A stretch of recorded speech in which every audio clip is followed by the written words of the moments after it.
Greetings, and today I have another deck to showcase to you guys. So this deck is rather interesting because it uses a mechanic that's sort of already used and used not regularly, but like it's been used enough times where it's like I kind of know what it's about. But I thought I'd delve into it a bit more because I don't think I really used it that much yet. And also Nilfgaard's, again, as for you guys who've kind of seen me already and know and see my videos, you guys know that Nilfgaard is a bad faction for me. So because of that, we're going into it. So this is the Power of Creation deck, as I have called it. As you can see, we were creating cards, as you can tell kind of already by the deck, and we're combining it with the assimilate keyword to sort of power it up, and hopefully that the cards we create are going to help us in the in the gameplay that's going to come. But this one's just the deck list guide video, so it's just sort of me explaining the deck, why I chose the cards that I chose, and any changes that possibly could be made down the line. So it revolves around the assimilate keyword, of course, and the power and the ability to create units and cards from other factions. So there could be some potential for some very sick and crazy combos with this deck. As with all decks that let you create cards either from other factions or from your opponent's hand. It's a kind of a good way to sort of mess around with your opponent. They're obviously, if they're going to see that you're creating cards, honestly, Anna Henrietta is already sort of the giveaway. They're most likely just gonna try and target your assimilate cards, so you gotta watch out for that one as well. So starting off with the first card, we got Portal. Portal is sort of the gateway for me to summon out my Nausicaa Sergeant and my Ducal Guard. The reason why I had more Nausicaa Sergeants than the Ducal Guards is because since I know that the assimilate cards will be more targeted, I sort of kept the Nausicaa Sergeant as the bigger engine. Now, this is a deck that I found on gwentup. I'll post a link. It's an incomplete deck, I noticed. I'm not sure if they know that it wasn't completed, or maybe they're making an edited version later down the line. But I sort of took a look at it and I thought it was an interesting concept, so I decided to sort of put it in and complete it myself and give it a try. So with Portal, it'll summon 2 of these 3 units, if not 2 that are left in the deck if I choose to keep one out. The Ducal Guard is going to be valuable for that assimilate, and it's a 4/4. So Nausicaa Sergeant, same thing, 4/4. But the reason why I chose to put Nausicaa Sergeants is because you never know, the cards that you can choose to create could be those with the deploy keyword, so you want to be careful of that. Uma's Curse. This is, I would say, the wildest card in this deck. Uma's Curse can create any and every gold card. Obviously you can choose only 1 of 3, but depending on the situation, it either can help you or it can mess you over. So Uma's Curse, so it depends on how much you trust Uma to help you out with in the gameplay. So the fun part about a deck like this is it's really conditional in that it's based on what is happening on the field at the time. Of course, that goes with any deck, but like with this one, it's a bit more wild because you don't know what kind of cards you're gonna get. So you don't know if you're gonna get a card that completely, because there are times where I wish that I've had cards from other factions to sort of help me clear a problem. And control is a big problem that I come across where I needed cards from a different faction. So Uma is, hopefully can help. I mean, not just Uma, of course, but being able to create and play gold units is still pretty great no matter what. But again, because of that conditional type of deck that this is, due to it being conditional, it can help you or it could not. Damien Delatour is there to help let you play Anna Henrietta twice, so you're free to use her in the first or second round, and Damien Delatour can let you use her again. Unless you plan on going for a 2-0 sweep, then use her in the first round, then have Damien Delatour bring her back and run it all back again. Village of Forts, either A, does a very major power swing against your opponent where you destroy their highest unit, or you can destroy one of your own units and deck your thin out a little bit more.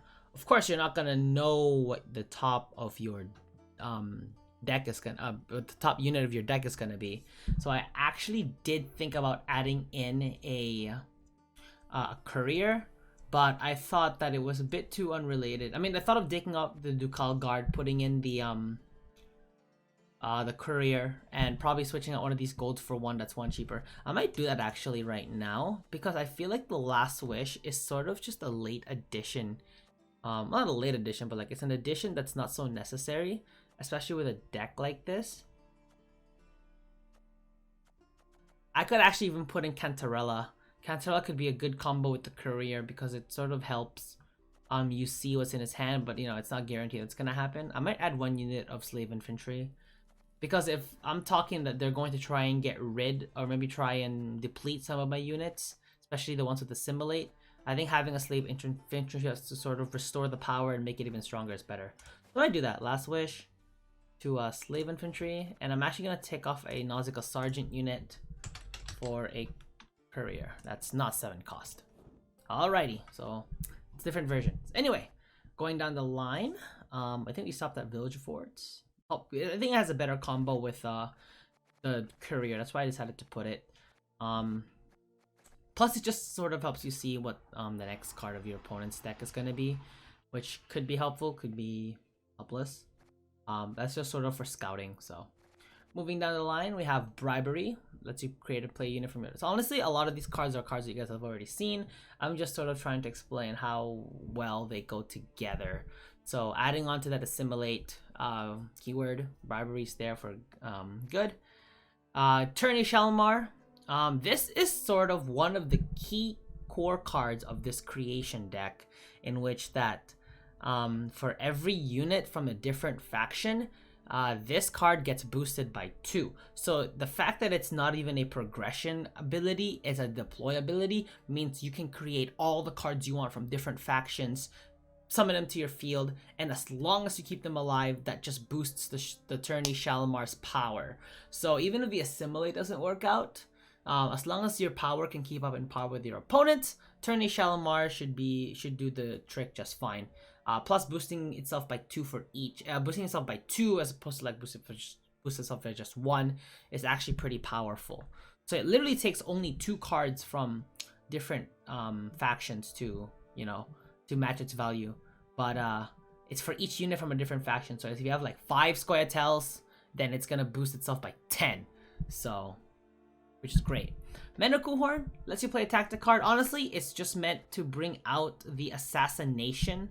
What it looks like, this is a deck that I did find. It was already in the deck, so actually something tells me that I might just want to take it out, and I kind of want to replace it with something that's sort of similar. The thing is, if I try to put in marching orders, then it's gonna get out the Duchess's informant whether I like it or not. So I'm actually thinking of putting in Dodric. That's an interesting thought, believe it or not, because Dodric is a card that pretty much lets you filter your deck out. So that's, again, it's another way of and I do have an agent in the courier, but I think that's the only agent I have. Oh no, I have Duchess's informant. Oh no, but it's on the other side. Yeah, and I have to control the agent, so I don't know if I have any agents. I don't think I do.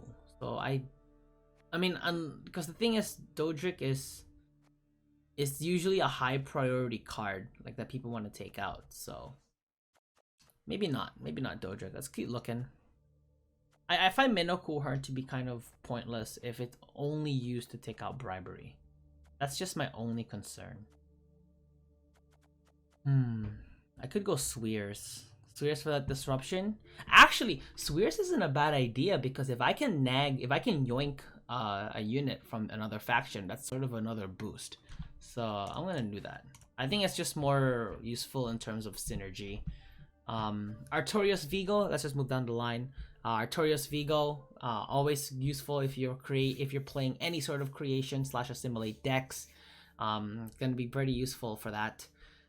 Going down the line, slave infantry, you guys saw me make the switch, and that's just a sort of last minute ditch to protect my units before they get destroyed so that they get more powerful. Roderick of Duntine was sort of a late addition by me. When I say late addition, it's one of the last additions I made. Getting out your gold cards to pretty much to help you boost your already strong creation deck is going to be pretty useful. So that's why I have Roderick of Duntine in the deck in the first place. Experimental Remedy is a good card, especially if you're trying to disrupt units or disrupt decks that that rely on the graveyard to get its power. So absorb monster is a good one. What do you call it?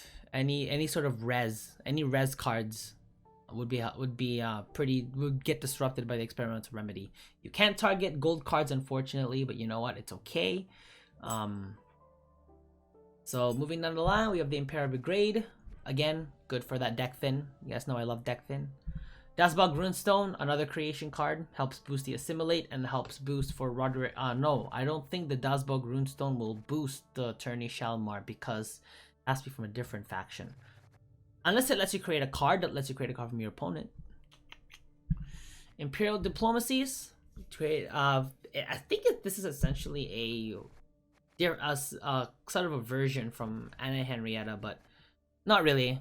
It lets you create a card that's related to your opponent's faction. But the thing is, if you're playing Mirror Nilfgaards, it's kind of useless. Just kind of. We Assassination, good for that removal. Damaging it by 6 is actually pretty huge for a 5 cost. But it's a card that so this is why Mana Coolhorn is here. I forgot about Assassination and Bribery. But like, still, I don't know, it's the thing. Like, I almost feel like to take off Assassination, but like having that removal is still pretty good. So, Courier. I already explained why I have this because it's synergy with Villager Forts. Imperial Diviner, Assimilate, and lets you purify. So if anyone tries to put a bounty on you or tries to poison you, Imperial Diviner just stops it all out. Does it work with Silence? I think it does. Not Silence, Lock. I played too much Final Fantasy lately. Duchess's Informant. Again, lets you just this one actually lets you play a spawned unit. Lets you spawn a unit from your opponent's side of the field. So if you have a card, if they have a card that you need, then you can just play Duchess's Informant and get it to your side. Multiplies your benefits better. Like if they have their own Nausicaa Sergeant, put it in. But that's if you're playing Mirror, and I don't think you'd want to play Mirror factions again with this deck because again of Tourney Shalmar, he actually just gets depleted. But I guess that's why it has its secondary option of it being also a tall removal. So that's also a pretty good option right there. Plus another good thing is if you create more Assimilate cards, then that actually also helps you out. Nausicaa Sergeant and Ducal Guard will be the sort of the output of Portal for that, and extra deck thin plus 2 engines out on the field. So that is sort of the rundown for the Assimilate Nilfgaard with the use of Tourney Shalmar and Anna Henrietta as the leader deck. I like having these different versions of like very popularly used decks. Yeah, even though I don't know if this is that popular, but like it's good to have different versions because like every person's playstyle is different, which is great. I have my own playstyle. I'm just willing to try this one out, you know, just for the fun of it to see how well it would do in game. And I love being able to explain sort of my thought process as to why these decks are made and what thought goes through into putting every single card. Of course, I don't expect you guys all to agree with the same thought process that I have because you guys might have different styles of play.